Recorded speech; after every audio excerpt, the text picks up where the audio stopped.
pelajaran Bina Fikih, pelajaran 3, kelas 3. Sebelum kita memulai pelajaran, kita berdoa dulu ya. Bismillahirrahmanirrahim. Kita lanjut ke materi.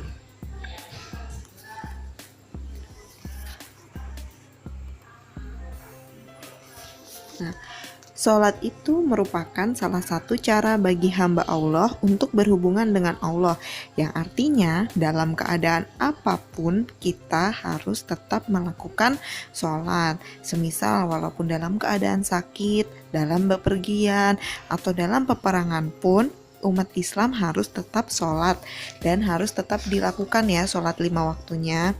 Nah, jika orang sakitnya ini mampu berdiri, sholatnya lebih baik berdiri. Tetapi jika tidak mampu berdiri, lebih baik dengan cara duduk.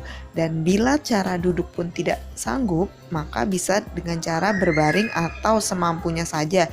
Yang penting tetap melakukan sholat. Dan bacaan sholat dengan cara duduk, berbaring, ataupun berdiri itu sama. Jadi semuanya sama bacaannya, tetap bacaan-bacaan sholat. Nah, berikut akan Bunda jelaskan tentang tata cara sholat bagi orang yang tidak mampu berdiri. Jadi, sholatnya dengan cara duduk. Perhatikan baik-baik ya. Yang pertama,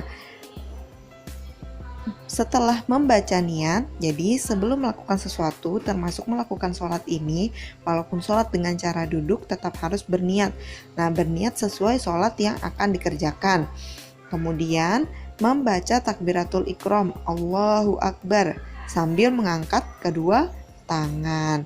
Nah, setelah takbiratul ikram, kedua tangan bersedekap di atas dada.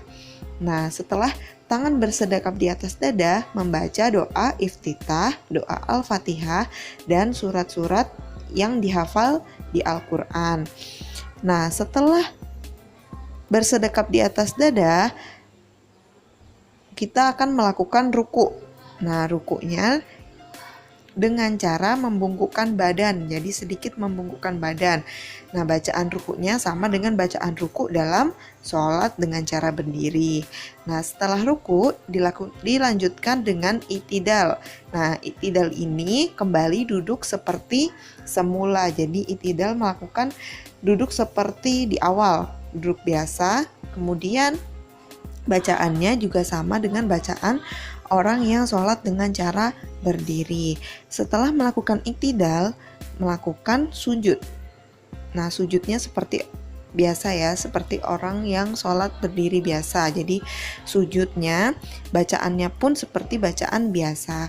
Dan seterusnya dilanjutkan dengan gerakan dan bacaan sholat hingga salam, sesuai dengan jumlah rakaat sholat yang diniatkan. Kemudian apabila tidak sanggup duduk, maka kita bisa melakukan dengan cara berbaring atau dengan cara telentang. Bunda jelaskan yang pertama dengan cara berbaring. Jadi, dengan cara berbaring itu posisinya berbaring miring seperti di gambar ya. Posisi badan miring, kaki mengarah ke selatan dan kepala berada di utara. Kemudian miringnya itu berada di kiblat seperti di arah mata angin di bawah ya. B itu barat, U itu utara, S itu selatan. Jadi wajah menghadap ke kiblat atau ke barat. Nah, miringnya itu menghadap ke kiblat. Kemudian setelah menghadap ke kiblat, diawali sholat dengan niat dan mengucapkan takbiratul ikram. Selanjutnya membaca doa iftitah, surat Al-Fatihah, dan surat yang ada di Al-Quran. Nah, setelah itu melakukan gerakan ruku. Nah, bagaimana gerakan rukunya? Gerakan ruku dan sujud bisa dilakukan dengan anggukan kepala atau kedipan mata. Jadi karena tidak bisa bergerak lagi, tidak bisa dengan cara duduk atau berdiri, ruku dan sujudnya dilakukan dengan anggukan kepala. Jadi kepalanya dianggukkan atau matanya dikedipkan. Nah, Kemudian jika masih tidak sanggup dengan cara berbaring atau melakukan semua hal masih sudah tidak bisa bangun dari tempat tidur, bisa melakukan sholat dengan cara telentang. Jadi, jika sholat dengan cara telentang, cara yang pertama yaitu kepalanya berada di sebelah timur. Nah, seperti di gambar ya, T itu timur. Kemudian kedua kaki ke arah kiblat. Kiblatnya itu di barat. Jadi, kepala di timur, kemudian kaki di barat. Nah, usahakan ketika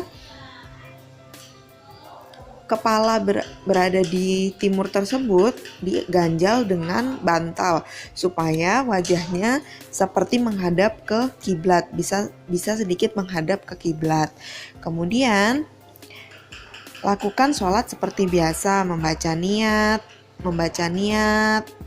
takbiratul ikram, kemudian membaca iftitah, al-fatihah, dan surah-surahnya. Kemudian gerakan ruku dan gerakan sujud, karena tidak bisa melakukan apapun, tidak bisa bergerak dengan gerakan apapun, melakukannya dengan isyarat kedipan mata. Jadi cuma matanya dikedipkan aja, misalnya kalau ruku matanya dikedipkan, kemudian sujud matanya dikedipkan lagi, begitu. Nah, kalau masih tidak mampu melakukan isyarat kedipan mata, boleh menggunakan hati. Jadi karena sudah sama sekali tidak bisa melakukan gerakan apapun, sampai kedipan mata pun tidak bisa, maka boleh menggunakan hati. Dalam hati berniat, ya Allah aku sedang sujud, ya Allah aku sedang ruku, seperti itu ya. Nah, bacaan-bacaannya tetap sama dengan bacaan sholat dengan cara berdiri. Nah, sekian penjelasan dari Bunda. Jadi kesimpulannya, sesulit apapun kalian, setidak bisa apapun kalian harus tetap mengerjakan sholat. Jadi tetap bisa dengan cara duduk, bisa dengan cara telentang, bisa dengan cara berbaring. Pokoknya tetap melakukan sholat tersebut, karena sholat itu merupakan kewajiban yang harus dilaksanakan oleh umat Islam. Sekian penjelasan dari Bunda. Wassalamualaikum warahmatullahi wabarakatuh. Alhamdulillahirabbil alamin.